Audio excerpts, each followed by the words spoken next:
Yeah, man. It's your favorite motherfucking sports podcast. We are back. This is what we talking about, sports podcast. It's your boy Scooter Boo Maxwell from the 901 Memphis, Tennessee. You already know what it is. Orange Mile representing East Memphis vet. Yeah, nigga. It's your boy Tal. What up, dog? Yeah. And no Jay this week. He will be back next week.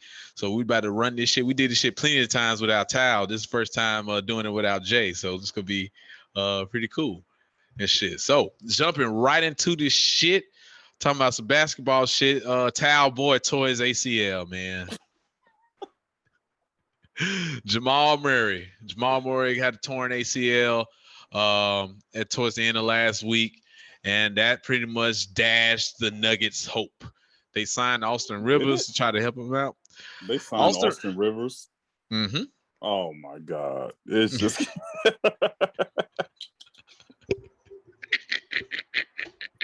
You got niggas like Jamal Crawford sitting at home, man, and you sign Austin Rivers.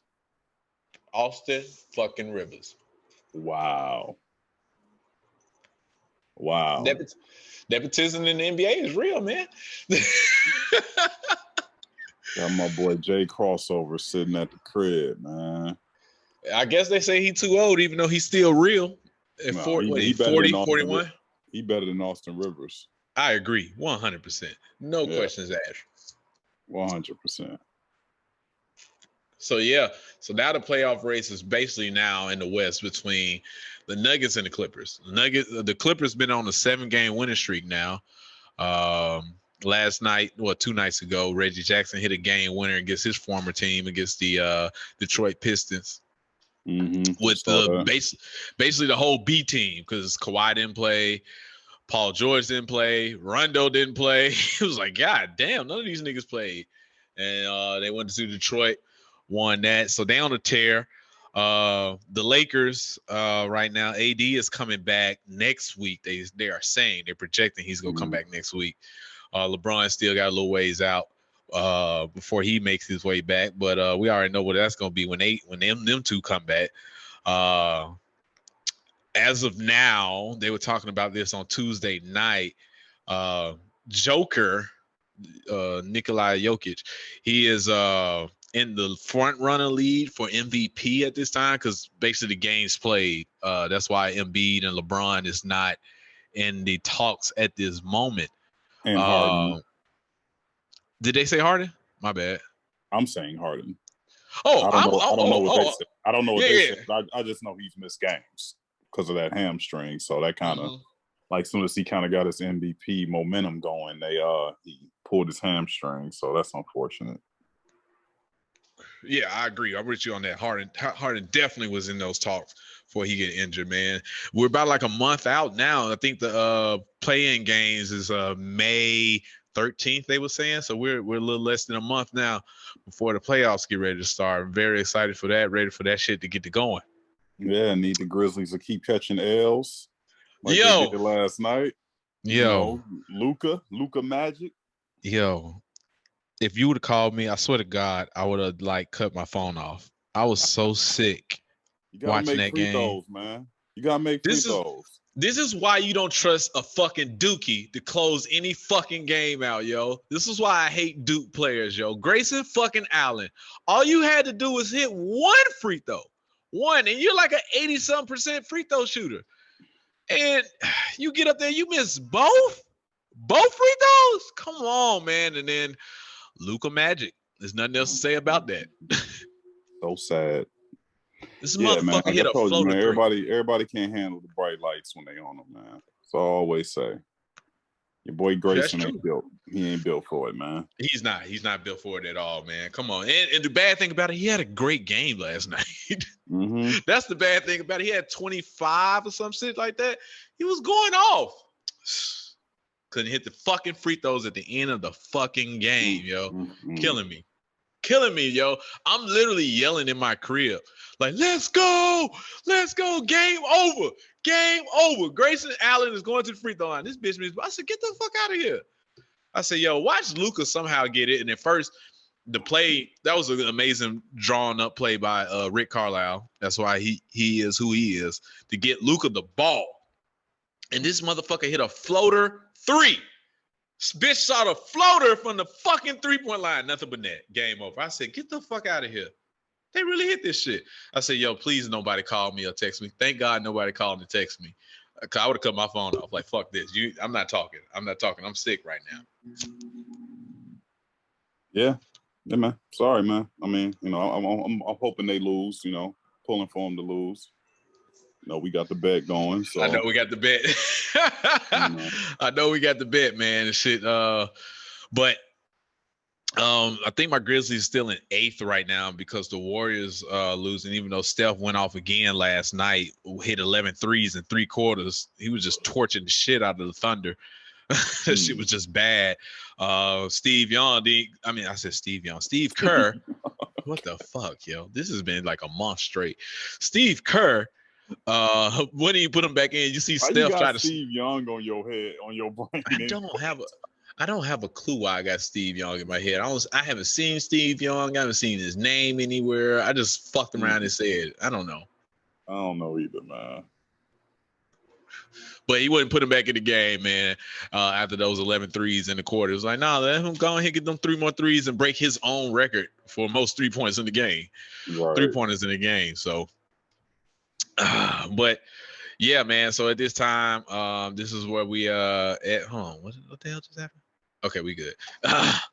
But the Grizzlies are still sitting at 8th right now. Warriors sitting right behind us in 9. I think they're only like a half a game behind us now since we fucking lost this shit and everything. Yeah. But with that being said, let's keep moving down the NBA timeline. A-Rod is buying the Timberwolves. Well, he's with a group that's buying the Timberwolves. Did you see the interview, though, of Anthony Edwards? They asked him about A-Rod. He was like, who's that? Yeah, he said, nah, I don't follow baseball like that. I'm like, what? You don't know who A-Rod is, bro? I'm like, you should know A-Rod. This ain't like they name some little play. He was the, not Jordan, but not Jordan as far as play, but as far as popularity of his time. You know what I'm saying? Everybody knew who fucking A-Rod was. Hell, he was an 18-year-old phenom coming into the league. You got to remember, man, like Anthony Edwards only like 19, is he? Yeah, 19. So, I mean, it's possible he could not like know who A-Rod is, like from a baseball standpoint. It's possible. Especially if you don't follow baseball. Like, yeah, okay, I can get that. But he was so big. That's the only reason I was like, come on. I understand if you don't know his play, you don't know his stats, you don't know his snippets. A-Rod retired like what, like 10 years ago or something? It might have been that long now. So, yeah. It might have been that long, about 10 years. And Anthony Edwards was like, what, 10 years old when this nigga retired? It was just funny, though, sitting in the interview. They were like, yeah, so how you feel about A-Rod by the team? Who's that? He was dead ass serious. He wasn't even joking. He said, "No, I don't know who that is," and stuff. Right. Oh, I don't follow football. I mean, baseball like that. All I can do is laugh.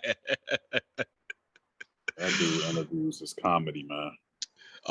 There's a clip also. I sent it to our group chat, but a clip of him playing Madden. He's definitely sound like one of us playing video games. 1,000%. He was talking so much cash money shit to that nigga on Madden, bro. This is what the fuck I do. You sorry as fuck, nigga. Anthony Edwards is a fucking character, bro. That nigga is a character, and I'm looking forward for him going down the line in his career, following him in his career. Not only he can ball out, but he's entertaining off the court also. So, thanks. All right, let me see. Next, Lamarcus Aldridge retiring, man. He's retiring 15 years in the league. He's retiring due to a irregular heartbeat. He said that he had, but at first he just kept playing through it. It wasn't a big deal till he went to Brooklyn, and he said he felt something irregular about his body. So he went to the doctors, told them about the previous diagnosis, because obviously he wouldn't get traded he was bought out, right? From San Antonio, but he still wouldn't have been signed if that would have came up in his physical. So he had to bring it up to him. I was like, hey, I had one beforehand, but now I believe it's back. They took him for tests. They showed that it's back. He was like, look, I just got to look up for my life and family. I gave 15 years to the game. Good career going forward. It's unfortunate at this time for him. We wish him the best He was a good player, not great, just good for his career. Mm-hmm. Am I right in saying that? You are accurate in that, yes. Thank you. I know a Jay here, he'd probably be like, no, that nigga was great. Like, I don't know about great. He a top five power forward of all time. Like, whoa. We is not going that far. He's not even top 10, maybe not top 20. No, he's not top 20 for sure, man. Like, yeah. 20 power forwards better than him. But yeah, man, shout out, Aldridge, wish him the best, like with health. That's pretty big to go ahead and retire mid-season like that when you on a team that could potentially get you your first ring. So it's got to kind of be serious. To walk away from the game at this point. I mean, especially when you got a load that's not placed on you as heavy as it was at previous destinations.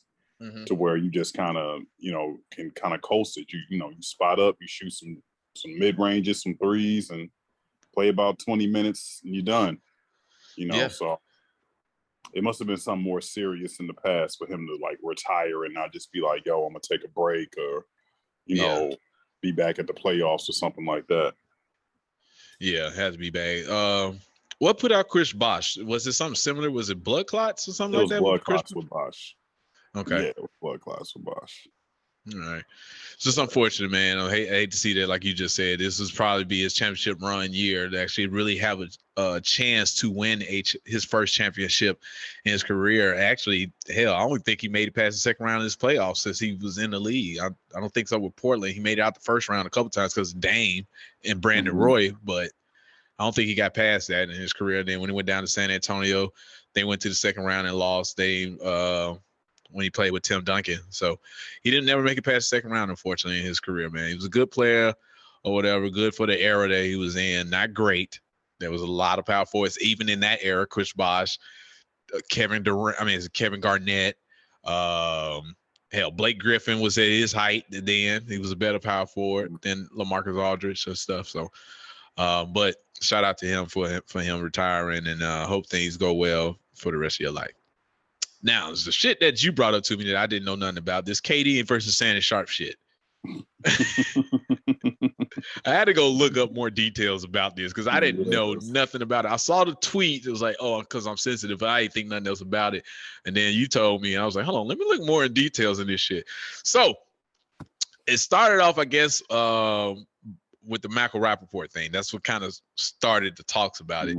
And then Shannon apparently said some false things about KD, and KD got at Shannon Sharpe pretty heavy. It's like, you on air over here talking all crazy and stuff. Don't DM me now. I'll come on the show and speak on it in public. KD be wanting all the smoke. To clarify, basically what KD got upset about was that it was a fake quote put out that they actually talked about on Undisputed. So it was just like some fake quote that somebody made up and was just like Kevin Garnett quoted saying, if LeBron is the GOAT, then what does that make me if I went into LeBron's house 2 straight years and won the championship and I hit the game winner, in his face or in his house. So if he's the GOAT, what does that make me? So it was essentially that, you know what I mean? Yeah. So then basically, so I'm the GOAT, you know what I mean? And they took that quote and talked about it on Undisputed, but KD never said that. Somebody actually made that shit up. So that's when KD was like, yo, Shannon, show me where I said this. Show me where I said this. He up here talking about lies saying I quoted this because Shannon went on Undisputed and went in on KD. You ain't the GOAT. You ain't the GOAT. LeBron did this. You left you was up 3-1 on Golden State and went to a 73 win team and blah, blah, blah, blah. So, you talking all this LeBron shit, LeBron is a guy. So that's what pissed KD off. And he was like, man, I ain't even say this, man. You up here talking on lies and shit or blah, blah, blah. Get your facts straight. What kind of credibility is this? Blah, blah, blah. And then that's how they, got into it. And Shannon, when he found out he blocked him, Shannon was like, I ain't about to lose my job and going back and forth with you, man. We can speak man to man, we can speak offline or whatever the case is, that's when KD was like, I come on the show. Nah, we'll talk about this. KD was like, nah, bitch. Yeah. I respect KD for the fact that he like, yo, I don't give a fuck about, because most people probably would have been like, all right, after this rap report shit, like let me lay low, let me kind of chill out. That nigga KD like, nah, fuck that. Yo, what'd you say, bro? Like, yo, tell me why I say this. Oh, nigga, I'm sensitive. Like, KD had no chill. No chill. I love it. I'm on KD's side, man. Fuck them folks, man. You know, and I like Shannon Sharpe. Fuck them folks. They say something that I didn't even say that shit. Nah, fuck that. I want to say this. I want your apology to be as public as your disrespect was, nigga. Right. Facts. Oh my god, yo, KD just been getting all the all the smoke. I mean, I was surprised that Shannon blocked him though. I mean, like, bro, you could just ignore the messages, man. Like, you don't gotta block them, man. But whatever. Yeah, it's unfortunate, man. I'm just surprised that a fake article gets all the way up to Fox Sports and gets put on TV. Gets talked about, get a whole segment put on it for a whole fake quote. It's like, who y'all got doing y'all fact checking over here, man? That's what I was about to say. I mean, with Fox, y'all got fact checkers. Come on now. Right. Come on, man. Somebody lost their job, man. Definitely did. And did Skip bring up this topic? Because you know he's an actual real reporter. Actually, you know, since this happened, I ain't really had time to like really catch Undisputed. I'm gonna have to YouTube it to see like if they talked about it from the little bit I didn't kind of caught over the past couple of days of Undisputed. I haven't seen them talk about it, but I would assume they would. I don't think they like the type, him or Skip, the type to kind of like run from the conversation, like wouldn't talk about it. But yeah. Oh man, that's crazy, man. So we'll continue to follow this then. See if they go bring it back up. See is the apologies ever going to come out from Shannon Sharpe to KD about that, because that's some real fuck shit. That's some fuck shit, Shannon. Come on, we know you're not a journalist, but still, somebody get your people together. Oh man, just quick NBA rundown, man. The Sixers beat the Nets last night with no KD, of course, no Harden, just Kyrie and Blake playing last night, and Embiid hit 39. Torch the shit out of them, and I don't even when KD and Harden come back, they're not going to be able to stop Joel, but they'll definitely still be able to outscore them. That game last night didn't really tell me anything, to be honest. What do you make of the comments Embiid made about how did you see those comments that he made about himself? No, what did he say? He said that he's as dominant as Shaq. And he also said, but he's also like Durant as far as his perimeter skills. And B just be talking shit. That's why I love him. He just be up there talking shit. I don't give a fuck. I would say whatever the fuck I feel. I mean, dominant wise, this year he's finally being as dominant. But yes, I mean, it's like Shaq was so fucking dominant, bro. Like his numbers start like this 39 and 13 that Embiid had for one game. Like Shaq was like averaging that like in the finals, bro. Like averaging like 39 and 15, bro. With 4 assists. Right. So he was dishing the bitch off. Yeah. Right. And like 2 blocks. So it's like feel the stat sheet. Shaq got a bar set so high, man. Like he was so fucking dominant, bro. And like Embiid, as dominant as he is, still ain't Shaq dominant. Still not Shaq dominant. You know yes. I mean? But I mean, he is like the most, as perimeter wise, the most skilled big man I've ever seen.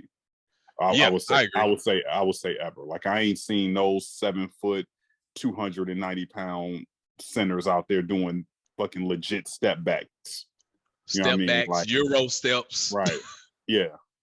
Yeah. So I mean, skill wise, I don't know if that's kind of like what he meant by like the whole Durant comment. Like, well, you know, like skill wise, I can like do this, I can handle it. I'm blah blah blah. But yeah, man. I mean, he's definitely applied himself this year finally, and that's basically what Shaq and Charles be criticizing him about all these years. Like, bro, you was bigger than everybody. You was more skilled than everybody on the fucking court. Majority of the time, out of the 30 teams you play, 29 teams you play against, you're the best player on the fucking court 27 of those games. 27 of those 10, the other 26 teams, because I keep forgetting to count them. 26 teams that you're playing against, you're the best man on the fucking court. Outside of LeBron, KD, maybe Steph in there. As far as not skill-wise, but just from the takeover a game standpoint, I don't know anybody else that can take over the game other than those three names. Dame, you can probably put Dame there in front of him, but my point is that it's a limited amount of people that can take over a game if you just give them the ball, and that what makes Joel so great this fucking year, because it finally hit him to be like, yo, I am the best. Yes, I'm the best fucking center in the fucking game. Nobody should ever stop me from scoring, rebounding, blocking shots. Nothing is off limits for me.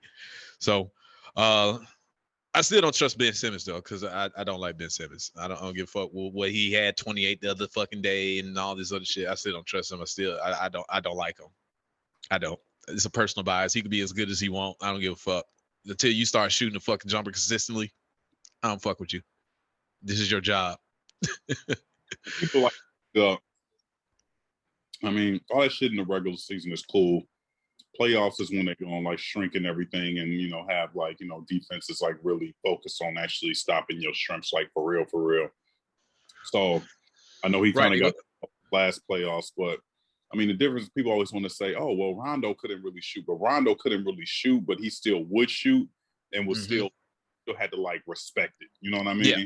Like, or at least he'll shoot it. Like Ben, it's the difference between like, okay, I'm gonna play 15 feet off this dude because I know he's not gonna shoot it, and playing 15 feet off a dude because it's like, I don't really think he can shoot, but the nigga will shoot it. You know what I mean? It's a difference to where there's still a percentage that shot may go in. Ben saying, okay, you play off of me, there's 0% chance I'm gonna take this shot. like, you know what I mean? Your odds are taking the shot. They're not taking it. Right. Like, shoot the fucking jumper. And I had this talking to Jim the other day. I know we give Giannis so much shit, and we talk about like, yo, how he's not as a skilled player. He just run in and dunk. But at least he will take the fucking shot. He will take it. When they say he'll hit it, he'll knock it down the way it is. But at least right now, he'll take the fucking shot. So you got to put a hand up. You know what I'm saying? You got to put it in. With Simmons, when it comes playoff time, they're going to be like, shoot it. We go pack it in on Embiid. We go double team him. Hell, we go show you the double team is coming. So if you throw it in there, we coming and shit. We go purposely play off you and shit. So until you take that jumper, I don't see them going past the Nets, to be honest. I'm sorry. You're not going to beat the Nets if you're not even fucking shooting the ball. You think you just go try to drive to the hole every time. And James Harden is not small. He's 6'5". I mean, I understand you 6'10", so you got a bigger point guard holding you. Yeah, but the only benefit of like if they make it to the Nets of why it may work out where they could beat the Nets because the Nets defense is trash. And they don't really have like a shot blocker there to like stop Ben from going to his strengths. You know what I mean? Of driving to the rack. It's like, okay, like DeAndre Jordan ain't the DeAndre Jordan that he used to be. Now that Aldridge is hurt, like, you know what I mean? It's kind of like, okay, well, that to me says they have more than a chance than probably you think. Because they defense, like if they had defense, you know what I mean? Like, I would be like, no, it ain't no way they're going to win. But we've seen that with Brooklyn. It's just a who can score more contest. And they put no effort into like really getting stops and stuff like that. So he may go off. Right. All right. Well, we'll see, man. We'll see. As I stated, we're a month away from the playoffs beginning, man. Can't wait. All right. That's all I got from an NBA standpoint. Now it's time to kick it over to Stacey J, so she can let us know what she got this week. Take over, Stacey Speaks Sports. It's Stacey Speaks Sports back with your guys from the What We Talking About podcast, and I swear that I'm going to get the Deshaun Jackson, Lipton, Bigelow, and Twinings, but it's just been entirely too much going on in sports this week. And trust me, that story will be there. So let's get to it because we all got bills to pay. First up, happy abrupt retirement to Lamarcus Aldridge. After shaking the table earlier this season by joining the Nets' emerging super squad, he has decided after 15 years in the game to bow out gracefully due to reoccurring health issues. I know a lot of y'all like to holler baller's life, but you need to reconsider that sometime. I am absolutely wishing him the best of luck in his health and in the next chapter of his journey. This next story should have gotten way more attention, but I mean, that's why you got your girl. This past Saturday, WrestleMania 37 was the Black Girl Magic Ball, as it featured for the very first time 2 African-American women in the Day 1 main event. Bianca Belair and Sasha Banks went toe-to-toe in this knockdown drag-out title match. Belair eventually defeated Banks for the women's championship belt, but both ladies got their shine on this historic battle. Go off, Queens! The biggest of ups to all Minnesota teams who decided, for one reason or another, to cease play on Monday after the unlawful execution of Deontay Wright by Minnesota PD, scary as fuck, unqualified person with a gun, Kim Potter. The teams have since resumed play and rescheduled those games, but it's good to see sports doing something. Baby steps. Baby steps. Kyrie Irving and Dennis Schroeder were both ejected from their matchup on Saturday after Schroeder called Kyrie the N-word in a heated exchange because, competition. The Bron and A-Dealers Late Show pulled it out in the end, so the real question here is, have the Nets been exposed? And Luka is yet out here still doing Luka things with this little buzzer-beating 3-point shot that could, what even is that? And last but absolutely not least, Chef Curry has officially passed Wilt the Still Crush Your Granny and Your Auntie with no guilt Chamberlain on the Warriors all-time scoring list. That's a lot of points, y'all. Look it up. In yet another week, I guess I gotta keep doing this. Follow me on Twitter, StaceyXSports, or on IG, Don at Stacey J. Scooter Boo, back to you. Thank you very much, Stacey, for that beautiful motherfucking breakdown of all the events this week. Now let's get back into this shit.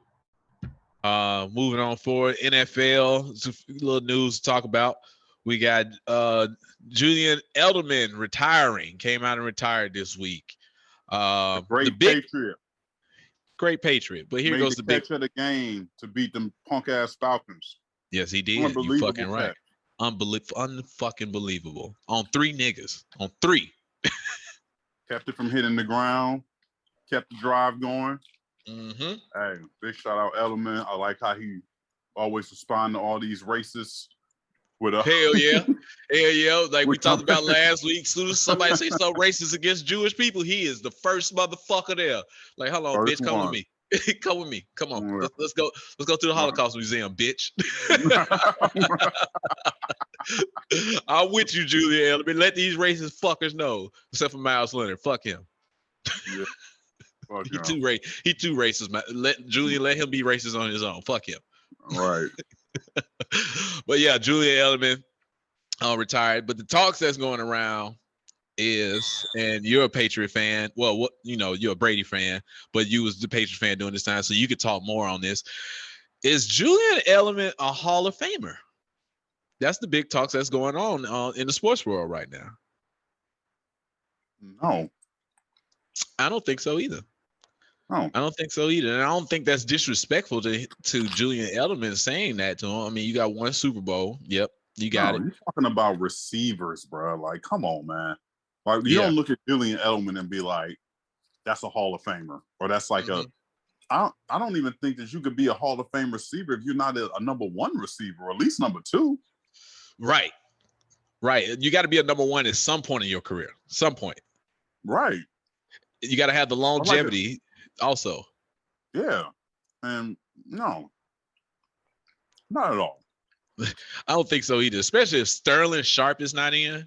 I don't think Julian Eldeman should get in. No, absolutely not. In this case. But that's been the talks. And it's not taking it as like a disrespectful stand towards Julian Eldeman and everything. And that's what Shady came out today. LaShawn McCoy came out today and said, yo, it's basically no disrespect to the man's career. He was a great slot receiver. He was great. But Hall of Famer? No. Not a Hall of Famer. And the boys on my boy Rob Parker from Detroit, which back in Detroit, I used to play in his basketball league, averaged about 30, but that's a whole nother story. No way. Know he had a basketball league. Yeah. No way, no how, dog. Was that motherfucker a Hall of Famer? Great player, like you said. Great in this role. But you saw what it was like. Didn't he sign with? Oh, no, that was Amendola. That was Amendola. Yeah, okay. Broncos. Yeah. No, Wes Welker went to the Broncos. Amendola went to Miami and Detroit, and then ended up like in Detroit or some shit. Like, yeah. Yeah, he didn't do shit. So, no, Brady effect, basically. Yeah, pretty much. I mean, his story is great. Also, I mean, 6th round draft pick. He was a quarterback, never played wide receiver until he got to the NFL. He was very undersized. I mean, he's only 5'10". At least that's what they list him as. So he's probably only 5'8". 5'8", exactly. 5'8", slot receiver. Wasn't the fastest. Wasn't the strongest. He just knew he could catch the ball, be in the right place and right time. And I guess that just helped when him playing 4 years at Kent State as a quarterback. He understood how to read defenses as a slot. So great career for him. Not Hall of Famer, but great. Yeah. He had a great take career. You on our team anytime, Julian. 100%. We'll take you on our team anytime. I mean, 100%. Yeah, no question. It was funny. They asked Gronk. The media asked Gronk, say, "Yo, is Julian Eldeman gonna stay retired?" He said, "It's about 88% chance he'll be coming back and probably play for us." No. He said 69%. Oh, 60. Of course, classic Gronk. Right. He'll come back play for us. I kind of feel like he's gonna be back too, though, man. I do. He was just trying to get out of the Patriots system now. Like, yo, I want to go play with my boys too now. I want to play down in Tampa Bay too. If this motherfucker go to Tampa, man. This shit be it's fucking wild. They still haven't signed AB yet. So he's still out there. I mean, I feel like they're going to sign him. They just waiting it out right now. Probably after the draft, we'll see him. The draft is in a week and a half. And with that being said, Justin Fields had another pro day this week. And I was watching Undisputed, and I agree with Skip. Skip assessment is like pro days for quarterbacks is the most useless event there is. Not the combine, because combine you all with other quarterbacks. You can see who the alpha male is, who's the leader, saying who can be the standout when you're around everybody. But for pro days, it probably hurt quarterbacks more than help. In this case with Justin Fields, it may have helped him some because everybody's speculating that the Patriots is going to try to figure out a way to move up to go get Justin Fields in the draft. And a lot of teams, the 49ers also said the 49ers really like what they saw from his pro day, this second pro day that he just had. But I still don't see them taking him at 3. I don't see them taking Justin Fields at 3. Why not? John Lynch, he's great at getting players. Is that what you're saying? No, I wouldn't say that about John Lynch. No. I wouldn't say that. John Lynch is a racist, so he's not going to. I wouldn't say that about John Lynch, man. If people don't know, John Lynch is the GM for the 49ers, for the people who don't know. But they don't want another Kaepernick in there, man. That's kind of where I was going, though. I wouldn't say he was racist, but I don't think I think he understands, like, I don't think we want to do that right now, the 49ers. Right here. We're going to bring this Mac Jones, who I don't think is all of that, in from Alabama and shit, which I feel like he's a head case, Mac Jones, by all the shit that's been coming out about him, about his DUIs he had at Alabama that got thrown under the table and shit. Oh, word? Mm-hmm. I didn't hear none of that. Yeah, because they were talking about Justin Fields, about how he had the highest rated testing scores out of all the quarterbacks this year.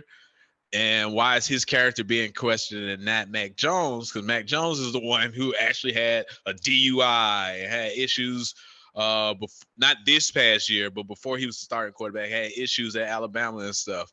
All of this is coming out. Nothing ever came out about Justin Fields. So why are you questioning his character as opposed to Mac Jones and stuff? And plus, skill-wise, when you look on the tape, as we always say about every player in every sport, when you look on tape, you can see Justin Fields is a better fucking quarterback than Mac Jones. Mac Jones is just in the Alabama system. It's hard to tell, man. It's no the thing is, man, like, which we've seen with quarterbacks, there's no science to it, man. Because at the end of the day, you don't know how none of these motherfuckers is in between their head, or like once they get smacked in the mouth, once they in the league, bro. Like, I think quarterback position, not necessarily other positions, but just football in general, is like the hardest to like really translate from college to pros. Like short things. Like there's a few short things, like, you know, like, okay, Randy Moss gonna be great, you know, like, okay, like certain Calvin Johnson and stuff like that. But quarterbacks is so hard to tell, man. And from everything I've been hearing lately is that really Trey Lance is the one that's gonna be the best one out of all of them. I've been hearing that too. That's what I've been hearing. But he might not go to like fourth or later. You know what I mean? Depending on what the Falcons do with their pick. But if you think about it, I saw something, man. I think like if you look at like top 5 quarterbacks drafted like all time, it's only like a few of them that's in the Hall of Fame. Right. I think like, John Elway was one. He was first rounder. Peyton Manning will be. Who else? Who was another number one, man? It's on the top of my fucking head, man. Damn, it was another number one pick quarterback that was pretty great. But it's not many though. Yes. Yeah, but like you look at like where Brady was drafted, where Dan Marino was drafted, where Roethlisberger was drafted, where Steve Young was drafted, where like all these like all-time greats that we accustomed to seeing. Aaron Rodgers into the first round. Brett Favre into the first round. Brett Favre, you know what I mean? Like they all aren't picked in like the top 5 or even top 10. You know what I mean? So you got all this money getting accoladed to resources and stuff like that, and it's just the quarterbacks end up sucking, bro. It's no science to it, man. Like really, I mean, so only one thing that's a science to quarterbacks: do not draft a USC quarterback with your first fucking pick. All them niggas trash. No. All USC quarterbacks are trash. Yeah, but I don't give a fuck what they saying. What's his name? The BYU quarterback. Fuck. Zach Wilson. No, dog. No. He ain't it, bro. I'm telling you. He ain't it. Ain't it. At all. I'm telling you. He gonna be the worst out of them. I agree. He gonna be like Trubinsky. Yeah. Even though you brought up the stat last week about Trubinsky, but he gonna be in the class and he gonna be judged because you could get picked. What the Jets got? Second, yeah. Yeah. You would be the number 2 draft pick. Yeah. And everybody else in your class is doing way better than you. Yeah. And I don't even think Trevor Lawrence is going to be the best out of them. I think it's going to either be Lance or Fields. That I think is going to be the best, man. And I don't think all this stuff is accident of all this stuff they're saying about like how crazy talented this dude Trey Lance is. I was seeing some of his stats from like year before. I was like, God damn, this dude threw like 30 touchdowns, no interceptions. I saw that. Yeah. And ran for like 1,200 yards. Yeah, and he's not small. He's 6'4", so he's not a little quarterback either. Nah, 6'4", like 230 or something, man. Yeah, he got the size. Yeah. The only thing is, like you was just saying, is when you get hit in the mouth. I was watching Pat McAfee, and Pat McAfee had one of the guys from the I Am Athlete podcast on, the linebacker guy.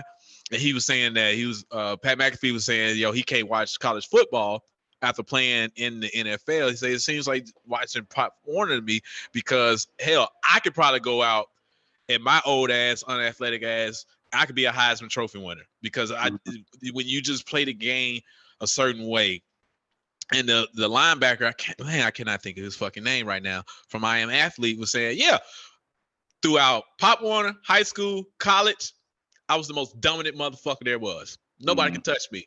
When I got in the league, it was a whole nother level. It was a whole nother level of shit because everybody could do what I do. Every fucking body can do what I do. Everybody's great Everybody's great. Yeah, he said, man, I was going against offensive linemen who was 350 pounds. They're like fucking ballerinas, can move on their fucking feet.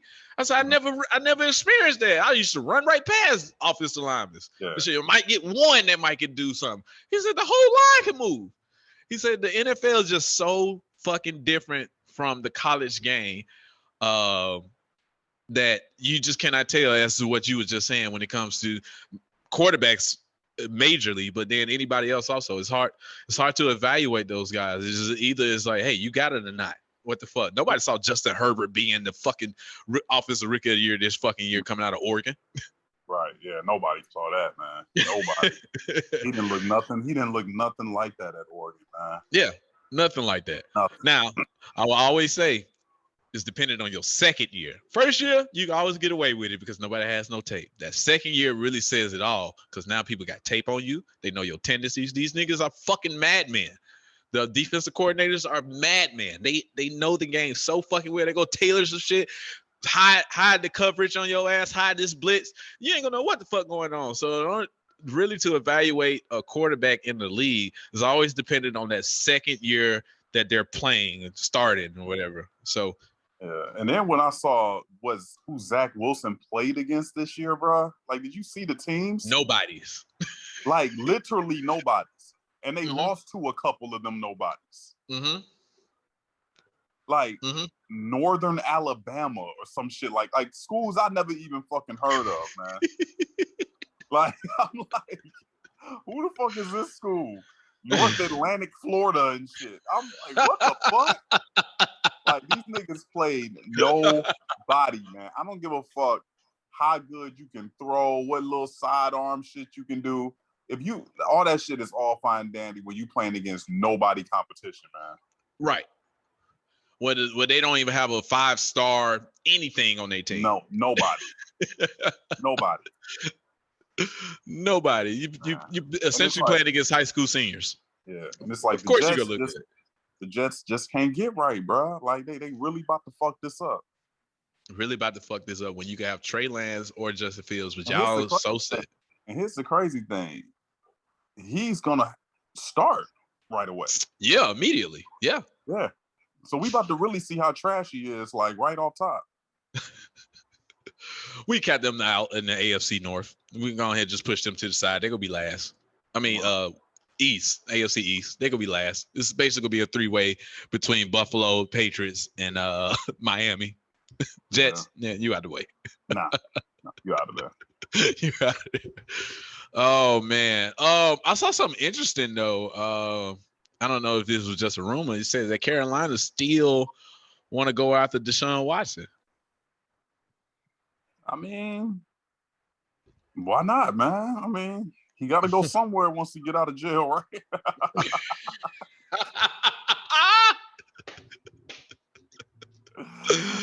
Oh man, one of the women did retract their statement. Now I saw that yesterday. One of the masseuses. Like, why did she retract her statement? Did they say? No, they didn't say why. They just said she retracted her statement now. So it's not 30 accused. This is 29 now or whatever like that. So. Oh, okay. Maybe she was like, man, I ain't gonna get no money from this shit. I don't know, man. I'm so torn with this shit, man, back and forth now. Because one day I'll be like, yeah, he definitely did all that shit. Then next day something come out, I'll be like, I don't know now. I don't know if this is as bad as they make it. I mean, whether he did it or not, I don't get too caught up on that, man. But like, what I just say is, it's like, for you to, I mentioned this before, for you to be who you are, to make what you make, it's kind of like you getting what you deserving for being so either stupid, so for being so negligent, but also, was it just like, are you that cocky that you think like that these Instagram masseuses and stuff like won't think at some point like, hey, if we all kind of get together, blah blah blah, we can actually get something out of this. Like, why would you put yourself out there like that, man? Yeah. And if you are gonna put yourself out there like that, you better have everything recorded, video cam, like all that shit to where they somebody say like, no. See, I record everything. Like my nigga like my nigga Malik Wright on The Game. I don't know if you ever saw that episode. I saw The Game. Yes. It was like, yo, I record everything in my crib, nigga. So it's like, if you weren't smart enough to do some shit like that, bruh, like, come on, man. You got to be smarter than that, man. Got to be way smarter than that. You're a $200 million man. Come on, bro. You got to be way smarter than that. But way then it's smarter. like it's like, man, do you have some other kind of shit going on, bro? To like where it's like, why are you like targeting all these masseuses? Like masseuses, literally, not like you could get strippers, nigga. You could just get any bitch. You could get professional escorts. Like, why are you like what? Something ain't right there. Right. You know what I mean? Yeah, I'm with you all the way. Yes. But you just be soliciting random ass masseuses to that number. Yeah. That's a red flag, man. That is. And hopefully now he got people around him or that will tell him like, bro, we ain't doing that shit no more. Come on. We saying we will go the professional route now. Yeah, they not saying that now, man. I don't know what to say. Exactly. You got to get rid of people that ain't telling you that now, man. Like, yo, we going the professional route. Professional. We ain't doing the Instagram masseuses no more. We going to real legit businesses now. But I don't think this is nothing like, even if he was like a regular guy that would get jail time, is it? Like, is this like no. It ain't no rape or nothing like that. Yeah, these are civil suits. So these are civil suits. So it's like he ain't gonna go to jail regardless. But right. Back to what you said. I mean, if I was Carolina, shit. I mean, you don't know what's gonna come out of this shit. If you could now buy low instead of all that crazy package they was asking for before with like 4 first-round picks and all this other crazy shit. Right. I mean, why not? Shit. Yeah, and now you got another asset to send over there too. Hey, we'll send you Sam Darnold. Hey, you can have him. You can have him. Yeah, go ahead. You want Teddy Two Gloves? You want him? We see you either one. Man. Teddy Two Gloves or Sam Darnold? Which one you want? Oh man. I brought up the AFC North earlier. Just got a little bit more stronger. With Clowney, Jadeveon Clowney signing with the Browns. That defensive line is fucking insane now. Jesus Christ. It's insane from a name perspective, but I haven't seen Clowney do shit in like 2 years, man. So I'm not about to get too excited about it, man. I mean, like you said, on paper, it looks great. I mean, I think they got like 3 number 1 picks or something. And as a team, they got something like 22 first-round picks on the squad or some shit like that. So, I mean, on paper, it looks great. It looks amazing. Awesome. But look at the numbers. Clowney hasn't done shit the past 2 years, man. Right. So, you know. You're right. And we can't even blame it on him being double teamed anymore because you wasn't double teamed last year with the Titans. Right. They wasn't double teamed. So we can't even say that now. No. So you just been underperforming. But he signed a 1-year deal with the Browns. As Tal was just saying, now they got 3 first-round draft picks on their defensive line with Myles Garrett, Clowney, and I cannot think of the other guy's name off the top of my head right now. But 2 of those 3 number 1 picks overall. Clowney and Myles Garrett. Yeah. I guess they're trying to follow the model now of Washington, the football team, because, Washington football team got 4 first-round draft picks on their defensive line. You saw how they was terrorizing fucking quarterbacks all the way, the whole fucking season. They just had no fucking offense and no secondary. Yeah, no quarterback. Yeah. No anything. I mean, they beat my Cowboys, so I can't talk too much shit. They beat us twice, so I can't talk too much shit. Everybody beat y'all. Everybody beat y'all but the bum ass Falcons, man. Them dumb motherfuckers don't know how to they don't know they can touch the ball on an onside kick. You don't gotta wait 10 yards. You can run up and go get it. Right. But since y'all want to wait, we gonna go take it. Right. Oh man! See on the ticker that Michael Jordan is going to be presenting Kobe Bryant at the Hall of Fame. Oh, yeah. Oh, that's great. So that's dope. Great. That is dope, man. I didn't know him and Kobe was so close until the death. Yeah, like when he spoke at the memorial at the Staples Center. Yeah, so, I didn't know that either. Yeah, so I'm interested to see what he gonna say you know, how he gonna go about it. Is he gonna break down again? Because he started crying again. Everybody's like, damn, like, I know. He was calling him little brother, you know, say how much they talk on the phone, like all that stuff. I was just like, wow. Like, you know, so that'll be cool. I don't know when it is. I did see it. Hold on. Let me pull that because I did see that. Bleacher Report. May 15th. Okay. So a month away. Yeah, a month away. Yeah, that's gonna be pretty dope, man. And when we even saw their relationship a little bit more during the Last Dance documentary, during that All-Star game, we were talking about Kobe. He said, "Yeah, little 8 go out there and shoot every goddamn shot he get. And he touch that bitch. He go shoot that motherfucker." Oh man, yeah, that's gonna be pretty dope, man. I can't wait to see it. And that's a hell of a Hall of Fame class too. What is it? Tim Duncan, Kobe, Kevin Garnett. I can't think who else was in there. Those are just see what kind of ignorant shit KD gonna get up there. I mean, KG gonna get up there and say, man. You know he gonna say some crazy shit. He might be up there cussing and everything. Cussing and everything. Like Garnett, one of them niggas, but you just be like, man, what is this nigga about to do, man? Like, come on, man. Like, he has no chill. So, but yeah, man, it's a great class, man. It's a great class. Is it the best Hall of Fame class? Possibly. I mean, I don't know all the classes to say that, so I don't know. You can skip me on that one. I don't know who all went in at what times and all that. And we'll come back to that. We'll come back to it during the Hall of Fame. You can compile that list, man. You know, I'll do that. I'll do that. Let us put know it on there. Hall of Fame best class. I'm put this on my ticker thing so I can know to go through and look that up later. Yeah, man. All right. Well, that's pretty much it from football, basketball standpoint. Snowfall. Yes, sir. I'm so happy we got you into it right before the season started, bro. I'm so happy. Yeah, man. Yeah. Last week's was, you should have had that great same energy this week compared to last week. Last week's episode was cool, but this week was lit. So I'll let you go ahead and kick off to it, man. You know what? Franklin ain't bullshitting with these motherfuckers, bro. This episode, he came in not playing. He said, "All right, first, as we ended off last episode, we knew that he was in Tullahoma, whatever that bitch name started with a T, house." Where everybody knew the whole. We're gonna call her Pink Oil, man. Yeah, Pink Oil, Pink Oil and shit. The last episode ended with him being in the house, and he knew that she was setting everything up. So this episode's opened up at that standpoint. Him trying to figure out, all right, when did you start doing this shit? And then he was like, oh shit, from the very fucking beginning. All right, cool. We gonna use you to get Man-Boy now. Cool. So when he had her call, I knew. See, Man-Boy is smart, and he was like, oh, okay. He wanted to set it up like right now.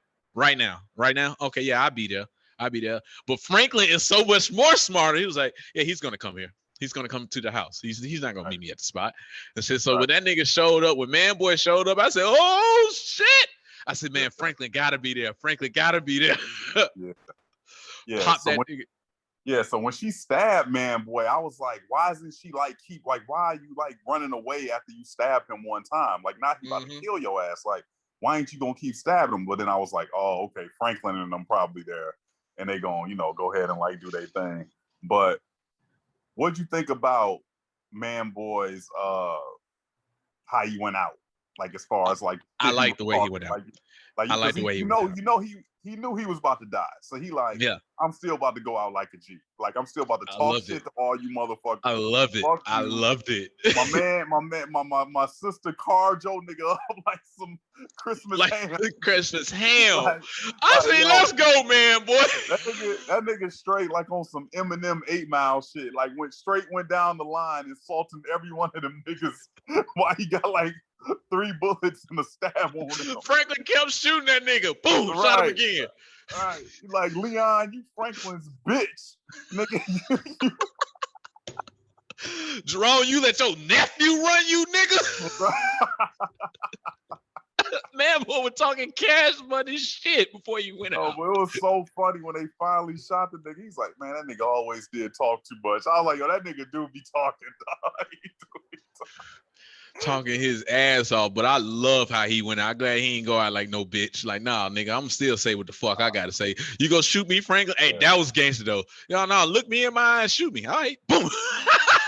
All right, I'll look you right in your eyes and shoot you then. All right, cool. Facts, yeah. I like the whole setup of it, man. Like they said, they knew how smart Man Boy was. It was like, okay, look, man, we know he as greedy as he is, he's not dumb. You know what I mean? Like, and they always just said throughout the show, like, dude smart, dude hella smart. You know what I mean? And they knew he was gonna come to the crib, so I like that. And then I like how they got the niggas outside. Oh yeah, Jerome sprayed their ass. Yeah, so they was like, yo, he's so smart, like, you know, he gonna think that we there, so he ain't gonna bring his homies in here with him. He just gonna run up in here to kill this bitch by himself. That's why his boys was out in the car, like, oh yeah, you hear that nigga? Yeah, he popped that bitch. So blah blah blah. They got their ass lit up. The whole setup was dope, man. It was dope. It was, man. I was happy about that part. Then keep moving on. Franklin lady. Oh my God, I was so happy. Jesus Christ.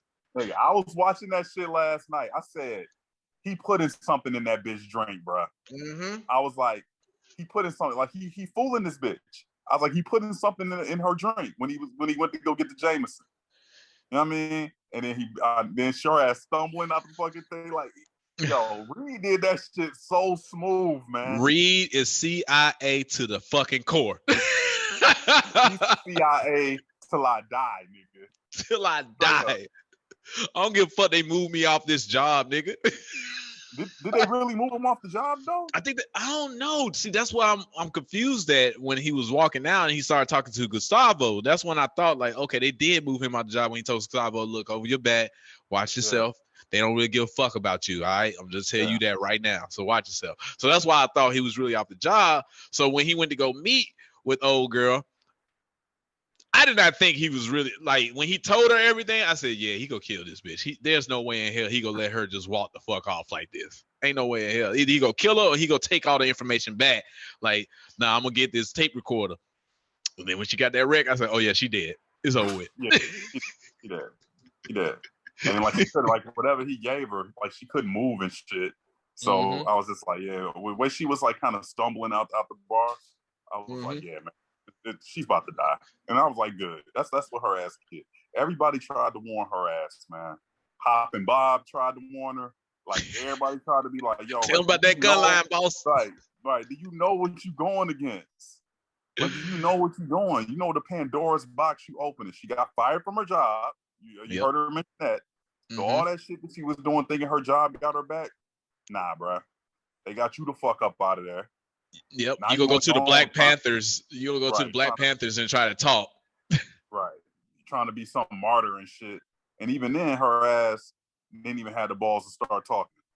Right, because I was like, that's the perfect time. I thought the radio guy was gonna get up and be like, no, say it now. Give the name. Like we asked you for the name. Give up the fucking name. Give it up. No, if he don't. The government, like you really threatening the U.S. government, bitch? Okay, they gonna take your ass out. So quick, bro. So quick. I was so happy. You see Alton ass, snitching ass nigga, and well, I don't want to go there yet. I'm gonna come back to that. Khadijah ass, Stacey tried to tell him like, yo, let that shit go, let that hate go in your heart. I knew then she was gonna die. I knew then. You knew she was gonna die, bro. When they hired the hitter chicks. Once again, Franklin's smart as fuck. Right. He like, yo, these chicks is about that bread. You know what I mean? Offer them more money. Right. Offer them more money. They ain't got no loyalty to her. You know what I mean? But the hard part was just making sure that Jerome wasn't gonna kill their ass. That's what he had to get under control. You know what I'm saying was wrong. Because like even once they killed Khadijah, you see how the two chicks looked at Jerome thinking he was about to kill them. Yep. Once he popped Khadijah, man. So So yeah, man, like that shit was he popped up so cold in the middle of Leon talking, apologize to Jerome, like, bitch, shut like, up. Leon, shut your soft ass up, man. Yeah, when Leon gets so soft, like, come on, man. Yeah, you killed her daughter. Because he killed that little girl. I know, man. But even what's the name? Even when she came in there, was like, whatever they paying y'all, I'll triple it. Franklin, like, man, look, your money ain't as long as mine, yo. Like, yeah, Franklin popping that shit. Franklin was popping that shit. Like, if you triple it, that still wouldn't be enough. What you paid them, you know what I mean? Like, it still ain't gonna be enough. Like, I'm paying these bitches so much money, you don't knock it off. Now, I did not know Wanda was working with them at first. You know what I'm saying? I knew that. Wanda popped in, like, Wanda crackhead ass is here to see us. I know where Leon at. She was like, yo, you hired them and they hired me. Leon, like, yo, you is working for us. That's what you doing now, you dumbass. Dumbass bitch.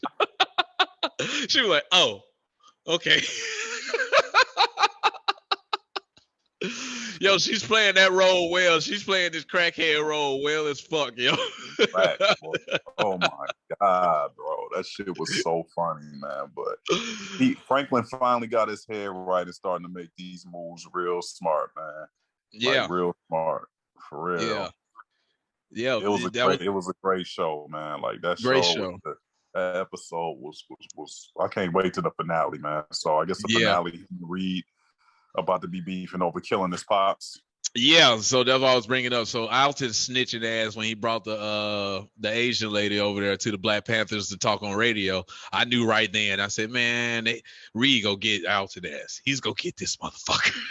He gonna get it. You saw Kearney in his little hotel room, man, motel room. He tried to get up out of there now. When he opened that door, I thought he was about to get popped, low key. Like when he was leaving, I thought low key thought he was about to get popped in his head right there, but he didn't, man. So I guess that's gonna kind of like segue into like season 5, right? Season 5, yeah. It was just so gangsta how Franklin popped up in the hospital. The fuck you doing here, nigga? That's not your job anymore. Fuck you doing here? I'm here to watch over your mom. It's not your job anymore, Alton. Right. I like that whole scene with him and Jerome, man. Like that shit was cool, man. Like when he was trying to stop him from going to get Man Boy. Yeah. Like took that ass whooping from Jerome and shit. Yep. I was like, wow. And he told the nigga, he said, look, when your sister and your wife asked me what I did, I'm gonna tell them straight up, I did everything I can do. I did everything. Mm-hmm. Yes, little Snowfall fact for y'all, man. A little story I'm gonna tell y'all about Jerome. So years and years ago, bro, I actually went to this play that my homeboy's girl was in. Mm-hmm. So like we went like 2 or 3 times. I saw this fucking play, dog. Like I don't know why, but like we went like 2 nights in a row and saw like 3 shows in total. Mm-hmm. Jerome was playing one of the characters in the play. Oh, so this is before Snowfall, like anything. It's just like him, just like as a trying to play actor. You know what I mean? And then so like, you know, since his girl was in the play, like, you know, we associate like with him, like at the show, like talk to him, or like we would be like backstage, like in between scenes. And like you just saw, like, I just remember like how like focused he was like on his part in the play. Like he would like literally like be pacing back and forth, dog, like rereading his shit, like he was about to hoop or something. Like, you know how you get hyped for a game? Yeah. You know what I mean? Like he was like reading this shit, like just like in his own zone, just, you know, like kind of talking to himself and just like hyped up and shit. And I was just like, damn, this nigga act like he about to go out on the football field and shit, knock him out or some shit. You know what I mean? But he was good in the play. And then I just remember when Snowfall first came out, when I first saw season 1, I was like, yo, that's my man from the play. And it was maybe less than a year later, bro. Yeah. From that point. So I say that to say, like, I like to see like that growth. Like I just saw like, damn, like I remember like I know like the work from the little bit I seen, I know how serious he take his shit. You know what I mean? And then like for him to like, so it's like I know he like a hard worker, and obviously I'm sure it was like plenty of people with maybe bigger names or whatever case it is up for that role. It's like to see like him get it and like still like killing that shit. It's just like, damn, like that's pretty cool, man. Like seeing him start out like it's just these little Atlanta theater or wherever it was. You know what I mean? Like with maybe a couple hundred people there. Yeah. You know what I mean? So like so now you're on the biggest show on TV. Right. Right. So that's pretty dope, man. It was cool. That's cool. Dope as fuck. That's dope as fuck, man. Yeah. Hell yeah. He playing the shit out of Jerome. He's playing the shit out of Jerome, man. Playing the shit out of Jerome. And I think in the play, I think he was a cop, if I'm not mistaken. Like I think he was like a cop. But yeah, it was just funny seeing that kind of shit. I like seeing shit like that, man. Success stories like that. Yeah, that's what's up, man. I'm glad hard work paying off, man. Hell yeah. Doing this goddamn thing, man. But it looked like they setting up season 5 to be basically an all-out war between Franklin, Reed, and Scully. It's a 3-way war that's about to happen. Well, Franklin and 2 wars. Let me rephrase. But is Reed gonna be trying to kill Franklin? Well, by the preview, I don't know if he's trying to kill. He's trying to kill Alton, but now Franklin gonna be like, you can't kill my dad, bro. Like, yeah, I ain't fucking with him, but I ain't gonna let you kill him. Right. Type shit. And yeah, I don't CIA. Think, I don't think Reed will try to kill Franklin. I don't think Reed will try to kill Franklin, but so I'm just curious to see like what that dynamic is gonna be, because when I watched the trailer, like you see like them getting like heated on the phone together and like Reed slamming down the phone and shit, like fuck, like, you know what I mean? So it's like, man, like what's going on? Like, what you gonna do? Now, could it be something like, oh man, what movie was that where they was like, look, I'm not gonna let you kill him. I mean, I'm not gonna give you the green light to kill him, but like if you catch him, what was that, Power? That was Power. Yeah, when Mary J. Blige talking about her son. Yeah. So I don't know if Franklin gonna say something like that. You know what I mean? To be like, hey, look, man, I ain't about to hand you over my dad, bro. But if you catch him, then cool. You know, but then are they gonna turn Kermie like back into like his young Black Panther where he's just now, you know, just uncatchable and shit? He's like beating Reed at every turn of like, you know, so I don't really. That'd be unrealistic, man. Unless he just goes straight to Cuba, that'd be unrealistic. He just beating out the CIA. Right. But I'm saying like in his attempts to get there. Like, is he gonna be like outsmarting Reed and shit, like barely ducking these assassination attempts by Reed and shit? You know what I mean? I don't know, but it's gonna be good. It's gonna be good, man. And Scully, you think he was off his rocker beforehand? Jeez, you killed his kid and his fucking baby mama. Oh my God, Scully He was in an abusive relationship, though, man. This girl was beat. She was. So smack him upside the head with a bottle or ashtray or some shit. Yeah. And he was trying to tell him, man, let that hate go. What the fuck wrong with you? Let that hate go. Yo, let it go. I mean, if it was me, would you da-da-da? Well, bitch, it wasn't you. I mean, it was our kid. Yes, I get it. But, like, let it go. They just killed Man Boy. It's over with. Facts. And I mean, you know, I just feel like Scully want to say, but I mean, obviously you're gonna never say that to the mother because she didn't suffer through it now. But I'm sure you want to say, why the fuck did you have my daughter with you anyway? Right. You know what I mean? Like, this your fault. Well, no, they was coming to his, what was that? His grandma's house, mom's house. Yeah, don't matter if you know it's a hit out or like y'all got beef. Like, why would you be riding with the niggas that niggas are possibly gonna be trying to hit? Okay, yeah. You know what I mean? Like, if anything, then you just ride by yourself. You know what I mean? Because they're not going to try to kill you. Right. So, yeah. I'm sure he want to say that, but, you know, he can't. He can't now, but now this nigga about to be on a tear. So I feel like somebody's going to die this next episode. Somebody else major is going to die this next episode. I don't think so, man. Somebody from the crew. I don't think nobody's gonna die, man.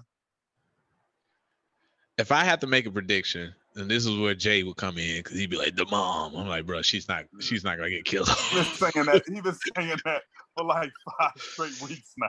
I know. It'll be so, you know, he gonna come in and talk so much shit if she do die the next episode. You be like, wow. I don't see that happen. Moms ain't dying, man, at all. In the whole, no. I'm gonna go out on a limb and say, until Snowfall ends, the mom is gonna be alive.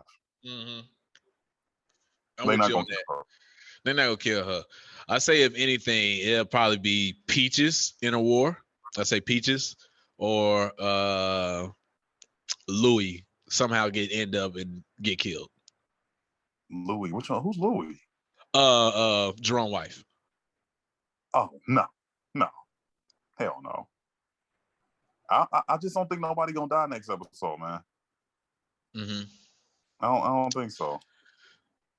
That's my prediction. So I think the whole man boy and Khadijah, whatever her name is. Khadijah. I think that's enough. You know what I'm saying? Like I think, and the reporter. You had 3 people die last episode. God damn, it was 3 people that died last episode. Shit. They turned that bitch up. Fuck. And Pink Oil could have died. You know what I mean? She should have died. That was gangster too, Franklin. Before we get off the Snowfall, closes out. He was like, "You're a good liar. You figure out what to say about the bodies outside." Right. I'm like, damn, what is she gonna say about that? I don't know. You ain't go out there and go kill them niggas, did you? Not like that. Not with the automatic not with an automatic rifle. Shit. Right. And you see he put her prints on the gun and kept the gun. Yep. So he like, hey, like, you know, I got you. You know, I'm leaving you alive. Like, your name's still on this shit. Like, I still got you. So don't think of no crazy shit. I like how she tried to dip out when he started after he popped man. Boy, oh yeah, Jerome was like, "Where the fuck you going? Where the fuck you think you going?" She tried to dip out. Oh man, you think of like how different this show would be, dog, if they had like actual cell phones and shit, dog. Like. It's just so funny seeing like these motherfuckers get paged, go to like rotary dial phones. Oh yeah, like this shit is like, hilarious, man. Yeah. It's like because what I thought about when she was setting up Man Boy, I'm like, damn, she can't even put it on speaker. Nope. Well, you can hear it. Yeah, the way they was looking at her ass. Right. Like, yeah, bitch, say what the fuck we telling you. You might think like, just put it on speakerphone. Wasn't no speakerphone back then. You better tell that bitch what you saying. Jerome, oh yeah, they got into a fight. You know what I'm saying? He wasn't too happy. Jerome looking at that bitch. He turned that gun towards her ass like, bitch, I'll kill you right here. Right.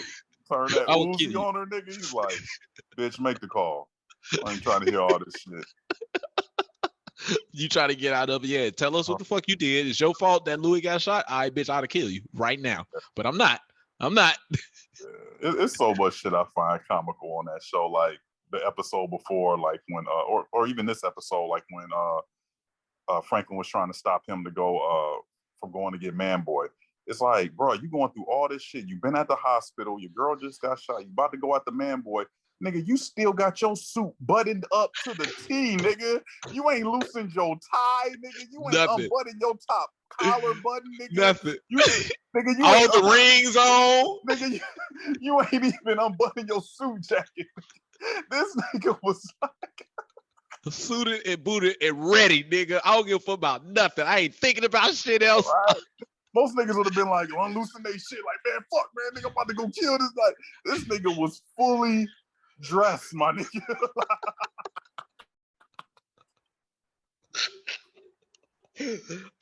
Oh, shit. I'm like, this ain't realistic, dog. Like, this nigga is straight cuff linked up, nigga, straight buttoned up to the T, about to like go out here and try to go to war, nigga. In a full 3-piece suit, nigga. A zoot suit, nigga. Oh man, he wasn't thinking about none of that shit, boy. He was like, "No, niggas is about to die tonight in a full black pinstripe suit, nigga." Right. I think it was like, "Yo, let me change out of this shit." Nothing. Fuck it. Fuck it. Peaches. What made me laugh? Peach was like, "What the fuck I supposed to do with this bitch? Stay here with her." Right. Peach is looking like, the fuck I'm supposed to do? Just stay here with the bitch. There's a lot of funny shit that happened in that show from time to time, man. This is an awesome show, man. After next week, we might have to need to revisit our ranking of the these drug dealer shows that we did a few weeks ago, man. I don't know if I might need to revisit it, man. I might have to move Snowfall up, man. I don't know, man. I don't know, man. I think this season did not disappoint at all. It's kind of out of sight, out of mind, bro. Like if you go back and watch Power or some shit, or watch the one, it's kind of out of sight, out of mind, bro. To like where you like, man, like I forgot how good this shit was, or that Power went so long it got trashed. Like remember, we only on season 4 of Snowfall. We season 4 of Power was pretty good. What was season 4 of Power? That's when Angela got killed. I think no. I think that was season 5. Yeah, season 4 was what's his name? Not Lobos. Lobos. The Russian Milan.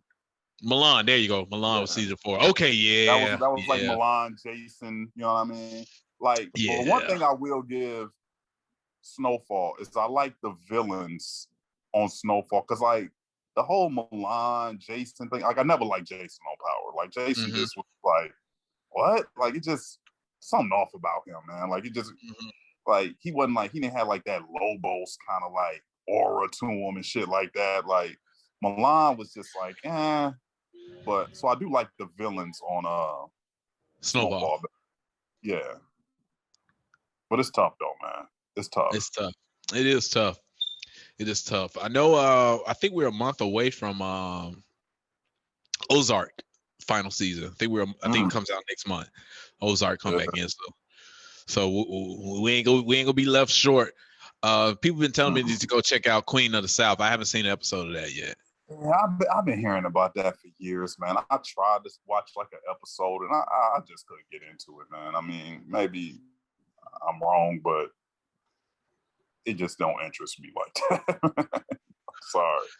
I'm gonna give it a chance. I'm gonna try to check it out this weekend, at least a couple episodes of it. If it catch my interest, I always give a show 3 episodes. I give you 3 because I always know your first episode is the setup, telling me who they are. Second episode, you going a little bit more. Third episode, you got to catch me. If you don't catch me by episode 3, I'm out. Yeah, I got you. Yeah, it's gonna be tough, man. It's gonna be tough. These rankings is tough. Snowfall definitely up there, but.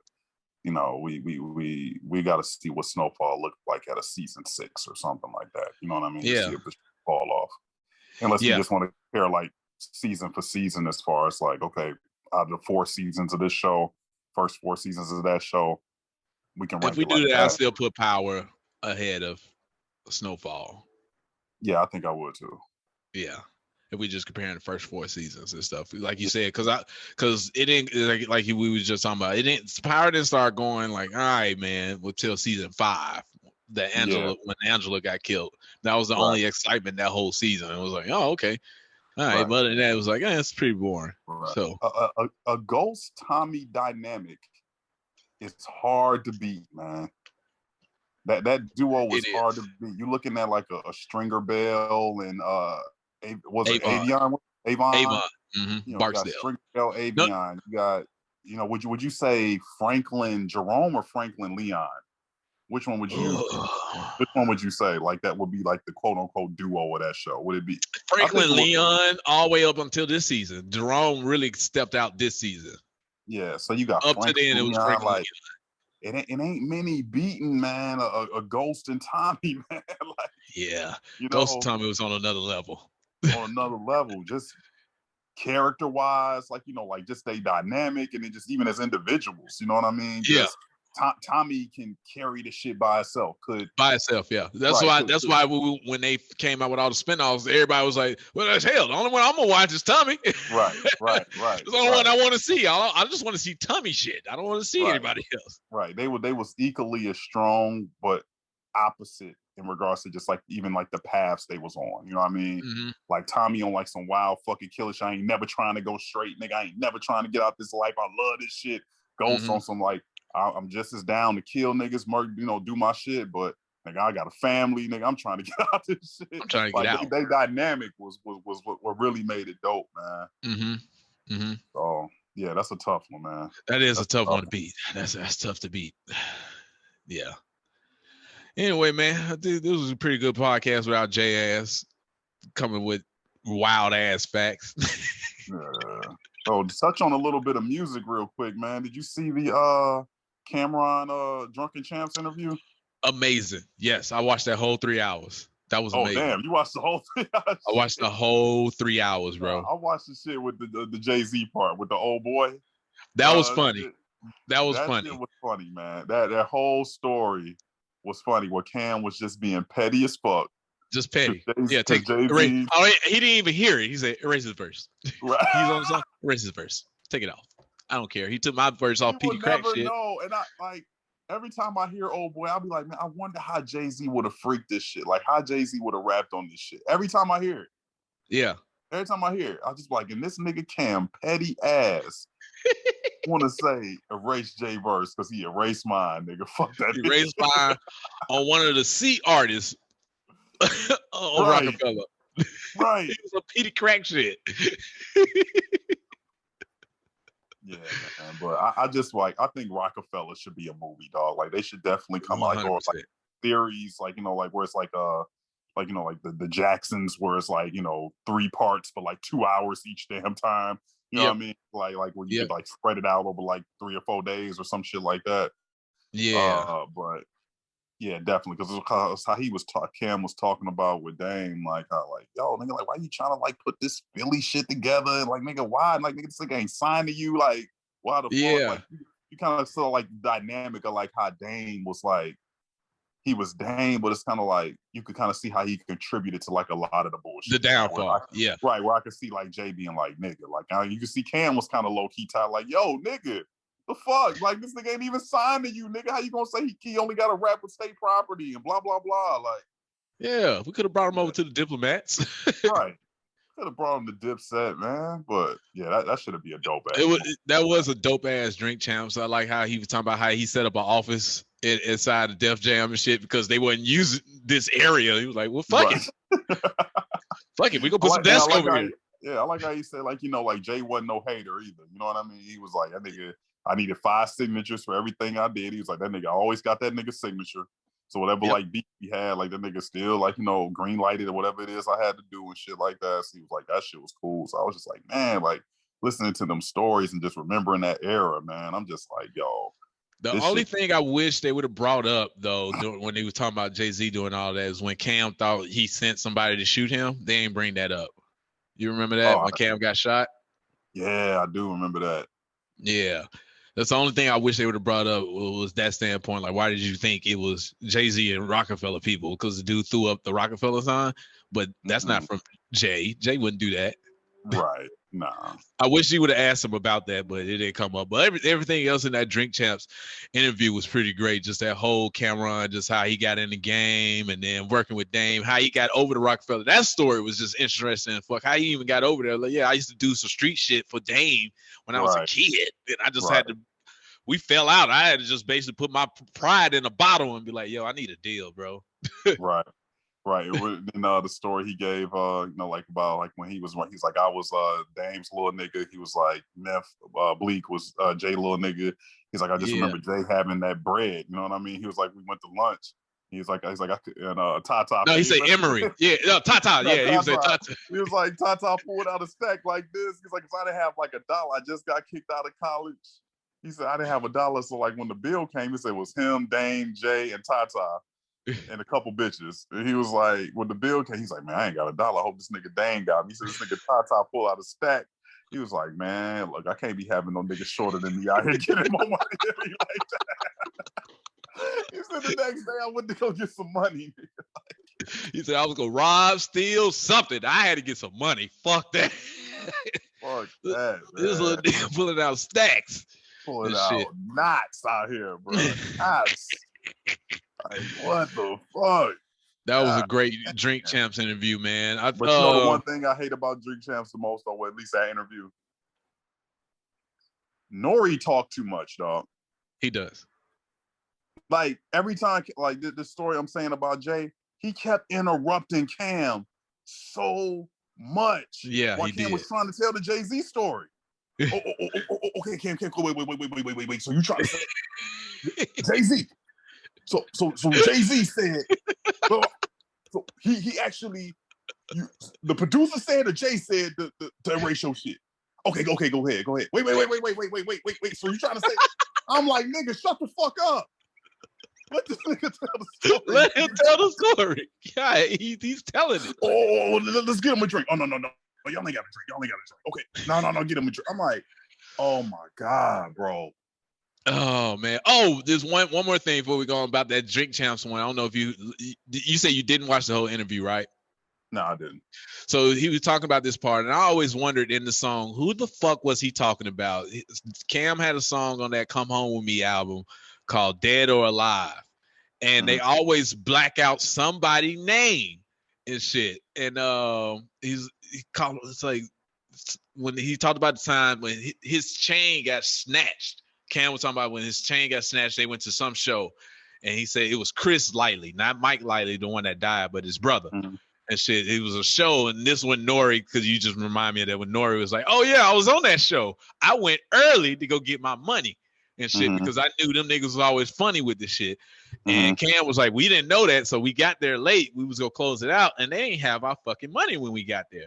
And shit. So Chris Lightly wanted to talk all gangster and shit and have somebody with him snatch my chain. And Freaky Zeke, which is Cam's brother, pulled up, was like, nah, and robbed them niggas for their chain. It was like, nah, give me all y'all shit now. And rob them niggas. I was like, oh, so that's the name that he was talking about. And I went back and listened to the song, and it rhymed just right. I'm like, oh, he said Chris Lightly. Okay, he blacked it out for so long, and it still is blacked out. I had to go find it on streaming.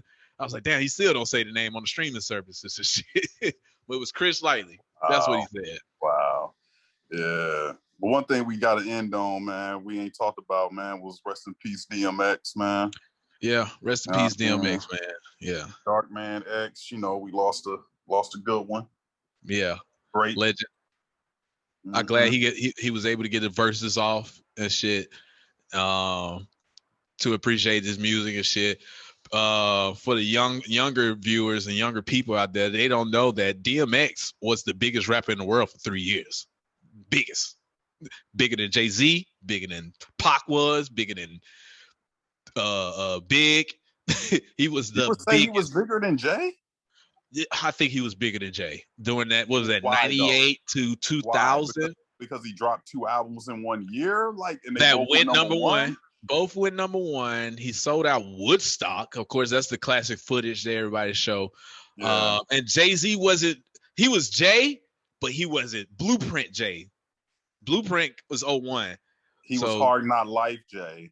He was Hard Knock Life Jay at that time. He was big. That was like Hard Knock Life tour backstage. I might watch that tonight. Backstage. I might watch that tonight too, man. Yeah. But Jay was still the headliner though. He was big. Yes, he was big.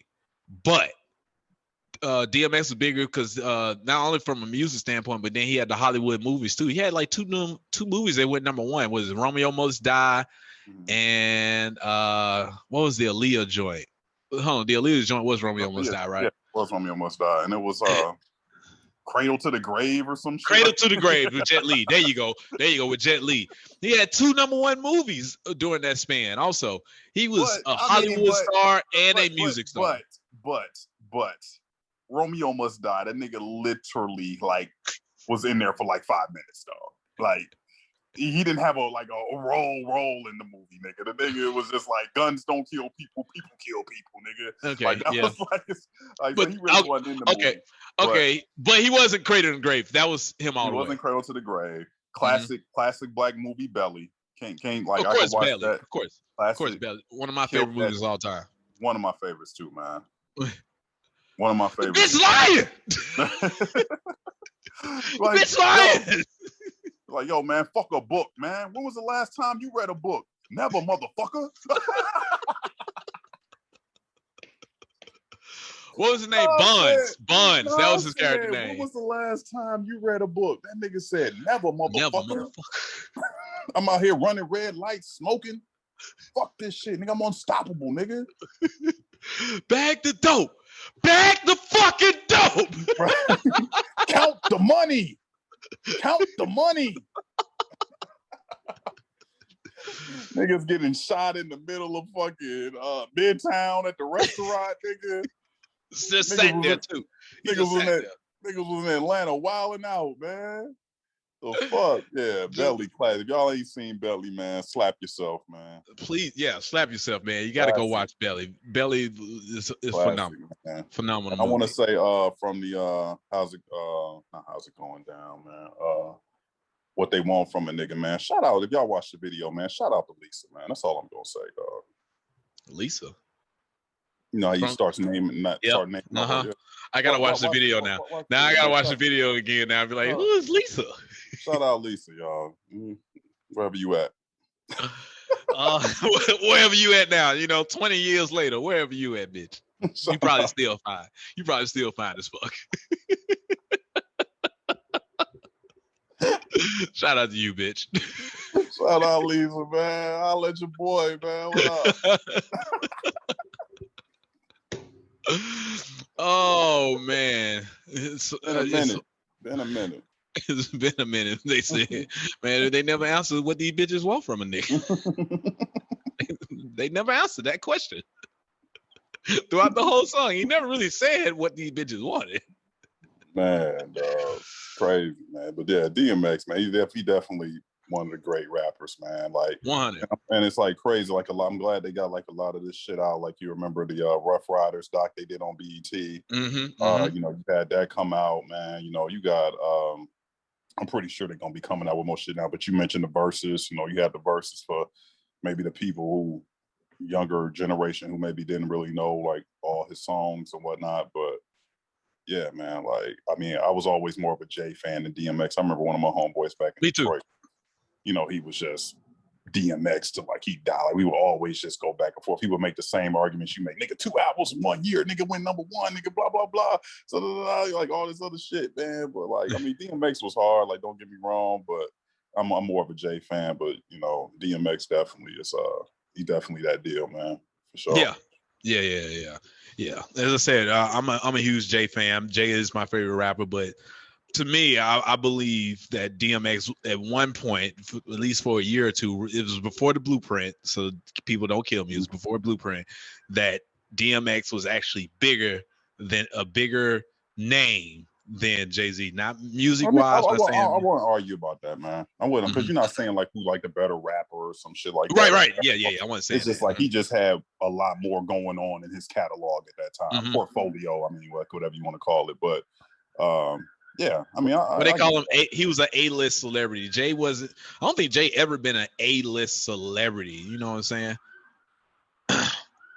What are you talking about, man? What do you mean? Till like now in the later years, I want to say like right before the Black album, I don't think he was a A-list. Once his Black album came out, he was the A-list celebrity. Like at that point. No, Black album. That's debatable, man. I don't know. It's debatable, but anyway, man. Like, what are you considering like A-list? Like, as far as like, okay, because like, how DJ Khaled they didn't do like movies and shit like that. Like that wasn't right. Like his well, thing. that you just saw him everywhere, because that's why I kind of said that DMX was big, because you saw DMX during that time everywhere. Like he was literally everywhere, not from a physical standpoint, but his name was everywhere. He was in movies, the music, the shows and everything like that. And Jay, he'd rather been underground. He says it in his records. Hell, truthfully, I want to rhyme like Common Sense, but I did 5 million. I ain't rhyme like Common Sense.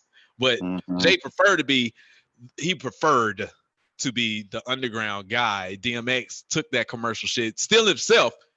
He ain't changed himself. He took the commercial shit, but he was the commercial guy at that point. That's kind of what I mean, that he was bigger. Yeah, I got you. I got you. All right, man. It was a pretty good podcast, man. First, me and Ty was talking like, should we even put one out? And then me and him got to talking on the phone. Like, man, hold on. There's a lot of shit that we could talk about. So, yeah, man.